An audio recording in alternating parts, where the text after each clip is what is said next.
Hey everybody, this is Rykard here again, and welcome to my fourth upload of my Omega Ruby Alpha Sapphire Pokemon Showdown battles. I decided to change something up a little bit on this team. I got rid of Tentacruel and I replaced it with Avalugg. And I wanted to try this out because I think Avalugg is really, really good and like really underrated as a Pokemon. It can do, like, if you think about a lot of different Pokemon that, can serve a lot of roles, the thing with Avalugg is that it can do one thing really, really, really well. And I wanted to see if I could kind of make this team function around that. The fact that, I would have a really physically defensive Pokemon that could rapid spin.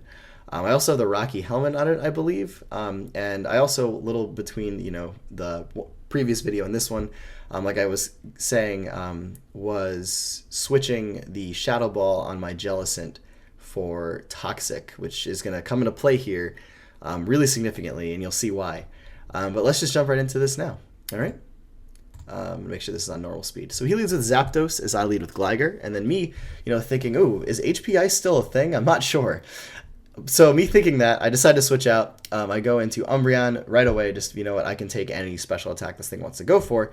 Then he goes into Crawdaunt, and I'm like, well, crap, that sucks. I need to switch on to something physically defensive, and it looks like Avalugg is the perfect thing to do that. So he actually switches as well, which I was not expecting, and then I switch back into Umbreon, as he now goes for another Volt switch. So there's all sorts of, switching happening right here. But he decides to bring in Nidoqueen. And so I'm like, all right, maybe either I can get a Wish in the air or just go for Foul Play here. Those are really my only options, but I get the Wish up. And he goes for Toxic Spikes, which is kind of a bummer. I do have a Rapid Spinner, but I do... And I also have Heal Bell on Umbreon, but I don't want these up there. And then he goes for a third layer. I'm not really sure what that was about. But the Black Sludge on this Nidoqueen is going to be... Nidoqueen is going to become kind of a problem because it's going to make it difficult for me to take it down as fast as I would like. But as you can see right here, I'm dealing more damage than he's able to deal to me, so I'm actually in a really good position. So I'm free to just keep setting up wishes and going for foul play. There's really no reason for me not to.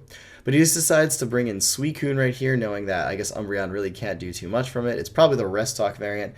But he decides to just go for Scald right away. As I bring in Avalugg thinking, all right, I can probably take a hit from this thing in Rapid Spin. And me thinking, wait a minute, he has a Chandelure. Why would he not go into that there? I decided to go for Earthquake, trying to be like, yeah, I predicted you're switching to Chandelure. He just stays it and Scalds. So these Toxic Spikes are here to stay, and Avalugg, you did pretty much absolutely nothing this game. It would have been awesome to have Tentacruel, interestingly enough, but I just wanted to try the switch just to see what would happen. So I go to Mienshao here, and I'm like, you know what? I really, really, really just want to get rid of this thing's leftovers. It's going to make taking it down a lot easier in the long run. He decides to now switch into Chandelure, which turns out to be great for me because I can just spam knockoff, which is what you're supposed to do anyway in 6th gen. And I'm able to get off the item on the Zapdos, which is, again, leftovers, meaning that I can take this thing out a lot easier now. But since this is a pretty bad matchup for me, I'm just going to U-turn out of there. And now I can go to my Gligar safely, knowing that because of the move that he made in the first turn, knowing that he doesn't have HP Ice. So I'm actually free to set up my Stealth Rocks right here, which if he does want to at any point get rid of the rocks on his side of the field, he has to defog to do, which means that my Toxic Spikes are going to get rid of as well, which will be great for me. But I go for Earthquake here, thinking it might kill. He just stays in. He has the Ice Beam. I don't know how common that is on Nidoqueen because I know that they can run so many different attacking moves, but it works out in his favor there, and I'm just able to bring in Jellicent and Revenge Kill. So here, interestingly enough, I know that I can live this, so I'm like, you know what? I want to get a Toxic on this Zapdos because it's going to make taking it out a lot easier.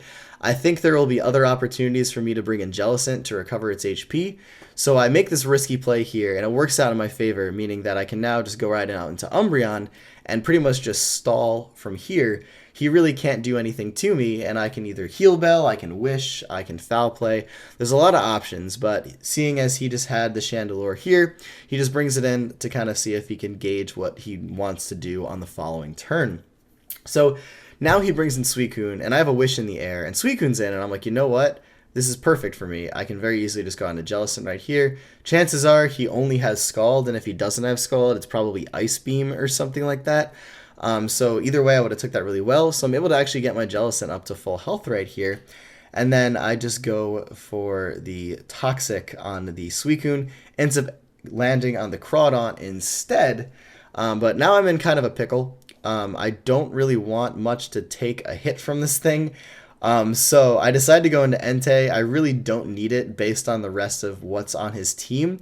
So I'm able to actually, thankfully, switch in while he Swords Dances, meaning that I'm actually going to be able to get off Extreme Speed right here, which is going to do a good bit of damage, and then that, coupled with Life Orb Recoil, coupled with Toxic damage, is going to allow me to freely switch into my Umbreon on this turn and go for Protect to stall out for the rest of the Toxic damage that he has. He couldn't really switch out there, and if he wanted to, maybe he could have if he's predicted it, but either way, the Crobat was dead upon arrival because the Stealth Rock were up. So he brings back an Umbreon, and I'm thinking in this situation, okay, I have a few options right here, but my main goal right now is probably to get the leftovers off of this Suicune. So I decide to go ahead and wish first, just because I know that I'm in a pretty good position. And then I actually Heal Bell here, knowing that if he wants to start setting up with Suicune, I could just go back into Jellicent, or eventually just go into Mienshao anyway. And the thing about this situation is I don't have to fear a Scald Burn at all, because I will switch in onto Toxic Spikes and get poisoned. So he ends up just going into Zapdos, and really nothing gets accomplished that turn. He ends up having to switch back out, which means his Zapdos is actually going to be at a really low range of health right here. So I go for the Wish, and here's the turn I decide to make this play. He goes for the Calm Mind, and again, specially defensive Mienshao, I can take this very easily, and it's going to give me the perfect opportunity to get rid of this thing's item, which is going to be great for me in the long run, and you will see why. But here he reveals the rest, meaning that he only has Scald as an attacking move, meaning that had he not gotten the Toxic Spikes up, he literally could not touch my Jellicent. Now, this is going to be a little bit of an interesting workaround for the rest of the battle, with me trying to figure out a way to take down the Suicune while not also simultaneously losing my Jellicent. So knowing that he cannot do anything in this situation to me, at least move-wise, I'm just going to go for the Scald right here. It is going to get the burn on the Metagross, which is excellent for me. If it didn't get the burn, I would have tried again the next turn. So either way, Metagross also really can't do too much to Jellicent because its strongest move, Meteor Mash, is not very effective. He went for Earthquake, though, and that still wouldn't have done much either. So this was a winning battle for my Jellicent regardless. It was really only a matter of how long would it take for the Toxic to really accumulate. But he just goes for the Stealth Rock here, which I think is an interesting play at this point in the battle. I think his job should have just been to try to take me out as soon as possible, because honestly, the entry hazards really aren't going to do too much, but maybe they will. I don't know. But I can just stay in here and go for Heal Bell. He can't touch me because of the burn. And I can just foul play at any point and take this thing out. But I decide not to. Or he decides to not stay in at this point. But I go for another Wish here. And then again, I can just go right into Jellicent, and he physically cannot touch me in this game at all because he has no moves to hit me. It was interesting that he slept this turn. Maybe he miscounted sleep turns or something, or he just didn't want to go for Sleep Talk. I'm not really sure. But Zapdos comes in here, and me knowing that I can't do anything to it yet, I just go for Scald, I take out the Zapdos, and now he only has 2 guys left on his team.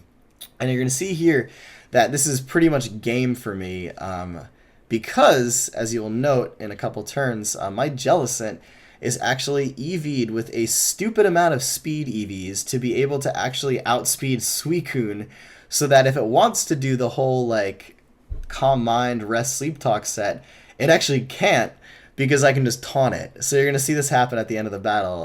Again, I just bring an Umbreon, go for Wish. I don't want Jellicent to take any more damage than it has to. So I can pretty much just kind of stall him out for the rest of the turns here.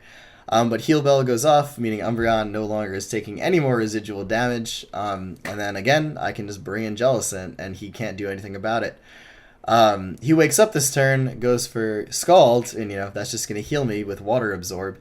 And the main reason also why I have this Jellicent is specifically for setup sweepers like this, and also Suicune, because Suicune is pretty much the dominating force of UU. And Jellicent just completely checks it if you run this Jellicent. So as you see right here, I taunt, he tries to go for the Calm Mind, and it's not going to work out for him. And now he can't rest at all either. So he either has to switch out, or he's just going to stay in and die. So I go into Mienshao to try to just speed this up a bit. As you can see, Scald, even a +1, only does like 37%.